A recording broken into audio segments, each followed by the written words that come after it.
Bangla cinema যখন ঢুকছে তখন শাকিব খান একাই প্রাণ ফেরাচ্ছেন হলে। তার ছবি দেখতে দর্শকরা রাত জেগে লাইন দিচ্ছেন, অথচ তার ক্যারিয়ারের শুরুটা ছিল অনেক কঠিন। প্রথম সিনেমা অনন্ত ভালোবাসা দিয়ে দর্শকের মাঝে পরিচিতি পেলেও ঢালিউডের জায়গাটা একদিনে বসে আসেনি তার, এজন্য খাটতে হয়েছে দিনরাত। শুরুর দিকে সিনেমা করলেও হাতে জুটতো না কাঙ্ক্ষিত পারিশ্রমিক, আবার কখনো যা পেতেন তা ছিল নামে মাত্র। সে সময় সিনেমার মান বিচারেরও সুযোগ ছিল না, কেননা সিনেমায় সুযোগ পাওয়াটাই ছিল বড় বিষয়। ফলে পার্শ্ব নায়ক হিসাবে সন্তুষ্ট থাকতে হতো তাকে, অল্প কিছু পারিশ্রমিক নিয়েই ফিরতে হতো বাড়ি। সব বুঝতেন শাকিব খান, কিন্তু মুখে কিছু বলতেন না। একের পর এক সিনেমায় অভিনয় করেছেন, ঘাম জড়িয়েছেন শুটিং সেটে, অতঃপর ধরা দিয়েছে সাফল্য নামের সোনার হরিণ। কোটি টাকার কাবিন সিনেমার মাধ্যমে সিনেমা প্রেমীদের ঘরের মানুষ হয়ে ওঠেন। এরপর একের পর এক ব্যবসা সফল সিনেমা উপহার দিতে থাকেন, টেনে তুলতে থাকেন সহশিল্পীদেরও। তার সঙ্গে অভিনয় করে তারকা খ্যাতি পেয়েছেন একাধিক নায়িকা। শাকিবের এই জনপ্রিয়তা অন্য মাত্রায় নিয়ে যায়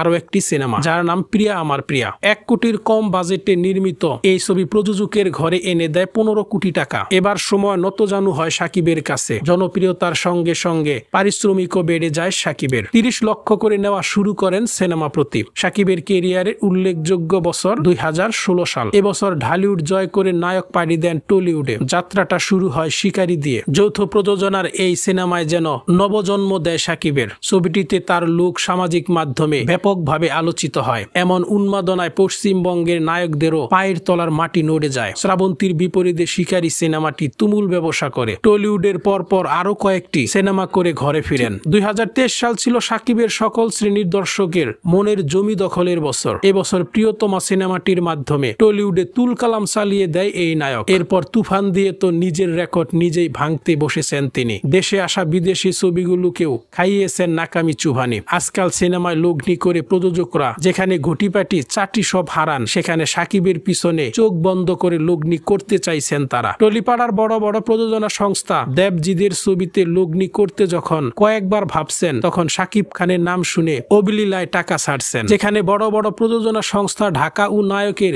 পিছনে লগ্নি করতে কাডি কাডি টাকা মুহূর্তে বাজি ধরতে প্রস্তুত, একসময় বিনা পারিশ্রমে কাজ করা সেখানকার বড় বড় প্রযোজনা সংস্থা ঢাকার এ নায়কের পিছনে লগ্নি করতে কাডি কাডি টাকা মুহূর্তে বাজি ধরতে প্রস্তুত। একসময় বিনা পারিশ্রমে কাজ করা শাকিবের নামে ছেলেটির জনপ্রিয়তা যখন এভারেস্টের চূড়ায় দাঁড়িয়ে, তখন তার সম্পদের পরিমাণও অবাক করে দেওয়ার মতো। ভারতীয় এক সংবাদ মাধ্যমে উঠে আসে সে খবর। জানা যায় শাকিব খানের বর্তমান 235 কোটি টাকার মালিক, যা ক্রমান্বয়ে বাড়ছে। কেননা সময়ের সঙ্গে সঙ্গে জনপ্রিয়তা যেমন বেড়েছে, তেমনি বেড়েছে পারিশ্রমিক। শাকিব খান এখন একটি সিনেমার জন্য 1 থেকে 1.5 কোটি টাকা নিয়ে থাকেন, যা বর্তমানে 1 থেকে 1.5 কোটি টাকা নিয়েছেন বরবাদ সিনেমায়। তুফানের পর আরেক রেকর্ড সৃষ্টি করলেন শাকিব খানের বরবাদ সিনেমা।